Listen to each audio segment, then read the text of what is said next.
Yan po mga boss yung building na yan dito sa sentrum. Kung makikita nyo, ayan, sa harap nyan, iikot ko pa para makita nyo. Ayan, yung building na yan, dyan yung entrance. Papasok kayo dyan sa loob. Dyan po yan kung saan magpapatransfer ng pangalan ng inyong nabiling sasakyan.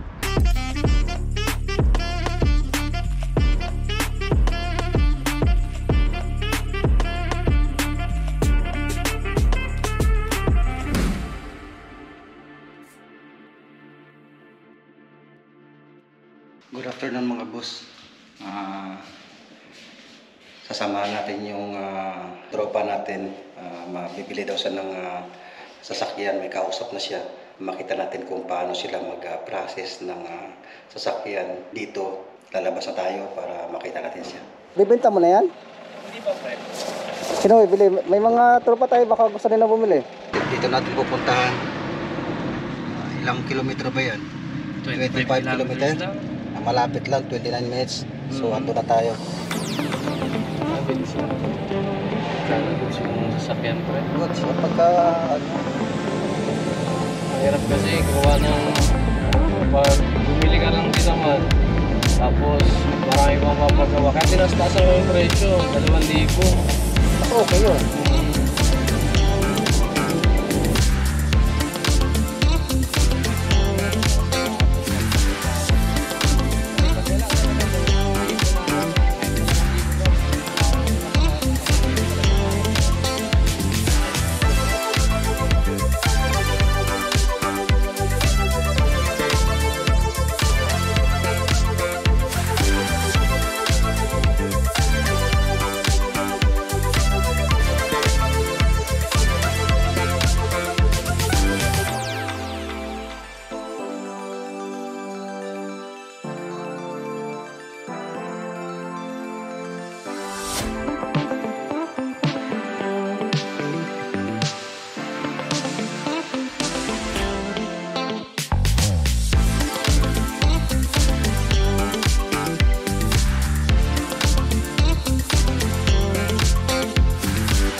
Yutan tayo. Tayo dapat doon ako Lumagpas kami. Hanap kami ng yutan. Malapit na tayo, mga 8 minutes na lang. Hanap tayo ng yutan. Pwede ka rin. pwede nga rin. Kaya mo lang. Ito na yung sasakyan na try niyang bibilhin.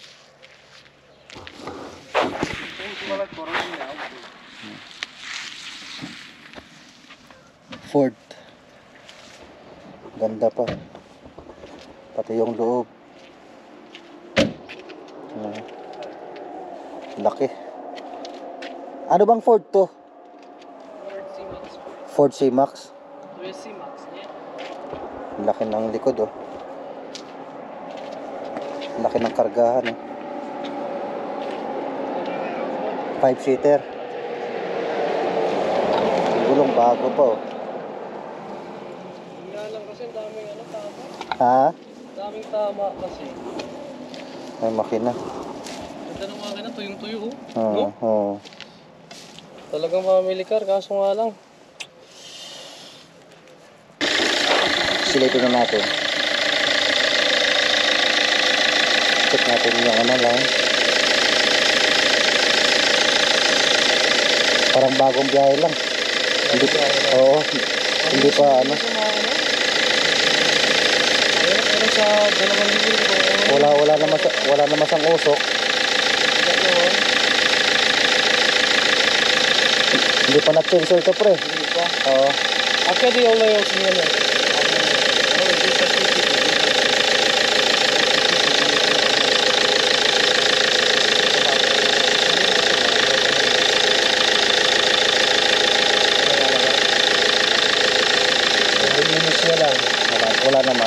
Kasi di pa mainit eh. Malalaman natin yan pagka mainit na eh. Sulitin natin yung pangilalim.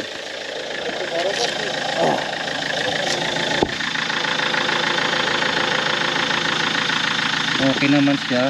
Wala namang tagas. Wala namang tagas. So okay naman.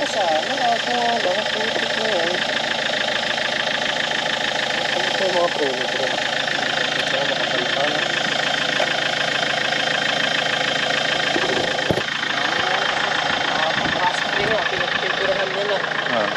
Check muna natin bago may balitaan namin kayo may pagbalik.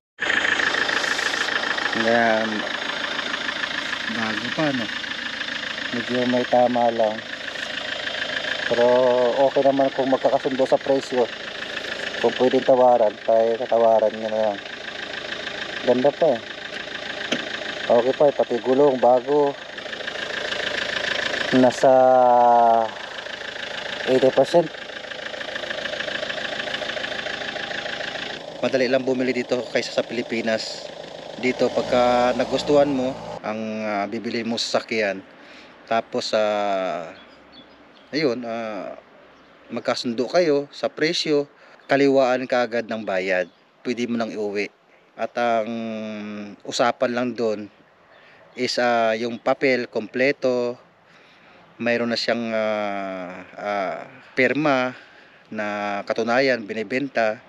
Pagkatapos nun, pag inuwi mo na, ikaw na lang ang magpapatransfer sa pangalan mo. Ang kailangan lang doon ay kung mayroon kang license ng Slovak o di kaya international license, pwede kang makabili ng sasakyan. Ano yan?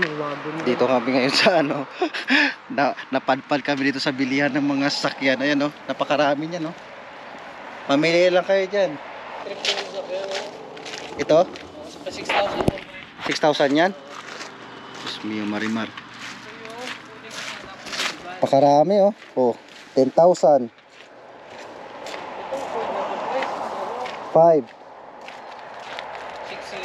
Ford. 7-seater to. Ilang seater yan? 7,000 din, 7-seater. 1,000 isang nakaupo. 1,000 isang nakaupo. Ganda nito Ang dami Yan naman may mga... Ay, ito pre, ito yung trip ko. Ay, hindi to 6,490 to. Ito na mahal pala.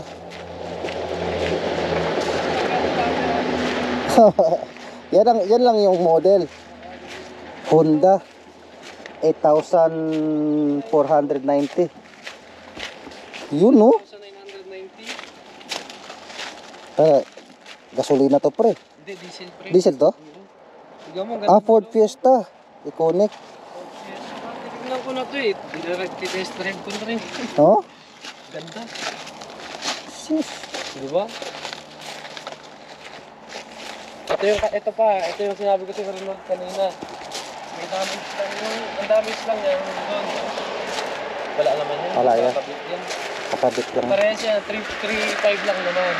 3.5. Ito lang damage yan. Ito lang. Ay wala. Ayan lang. Nakapalitan to. Madali lang palitan Isang buo. Hindi lang siya naka-mags. Sa mga taga Topolchani boys dyan, baka gusto nyong bumili, PM lang kayo.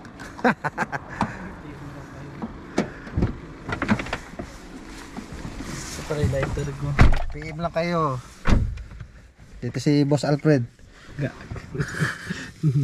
PM lang kayo, samahan kayo namin ni Karen Samahan namin kayo. Ayun, babalik kami doon. Nagkasundo sa 1,500 doon sa tinignan natin. So yun, babalikan namin para magbayaran na. So goods naman yun Okay naman yung makina. Yun nga lang may mga tama sa gilid. So normal lang sa sikanan yun. Kasi second So yun, babalik tayo para makuha na yung sasakyan. Kunin ko na yun. Wala na bibigay na. Okay na yan. Sorry mga boss kung hindi na namin kayo sinama. At nalubat kasi yung camera. Kaya nakuha na namin yung sasakyan nung hapon na yon. Inabot nga kami ng gabi dahil nga sa nagkatawaran, pero naiuwi din namin agad-agad. At yun nga ang sabi ko, napakadali lang bumili dito ng sasakyan. Pag nagkasundo kayo, pwede mo na agad-agad mauwi. At kinabukasan, pwede mo nang ipapa-transfer sa pangalan mo. Yan po mga boss, yung building na yan dito sa Sentrum. Kung makikita nyo, ayan, sa harap nyan, iikot ko pa para makita nyo. Ayan, yung building na yan, dyan yung entrance. Papasok kayo dyan sa loob.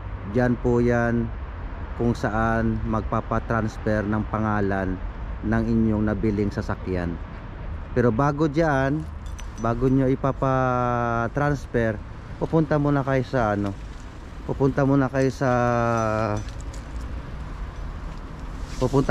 insurance. So pupunta natin yung insurance, malapit lang, walking distance lang.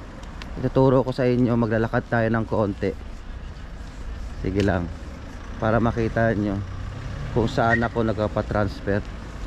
Konting lakad lang mga boss, ayan, dito lang, malapit. Lalakad lang ako ng konti. Ayan. Kung taga Tupolchani kayo, alam nyo to. Nakita nyo yung building na yan, insurance po yan. Diyan ka papasok, diyan ka kukuha ng insurance bago doon magpapatransfer. Ayan. Ayan yung Alliance na yan, Sentrum. Yan. Ayan, yung building na yan sa loob, insurance po yan. Diyan kayo magpapa-insurance ng sakyan nyo bago magpapatransfer ng pangalan. So yun mga boss, yun ang gagawin nyo para matransfer yung pangalan ng sasakyan sa pangalan nyo. So ganun lang kadali. So yun mga boss, bago kumuha ng sasakyan, lisensya muna para sure tayong pwede tayo mag-drive sa bagong sasakyan natin. So yun, hindi ako eksperto, mali ako, tama kayo. God bless po sa atin lahat.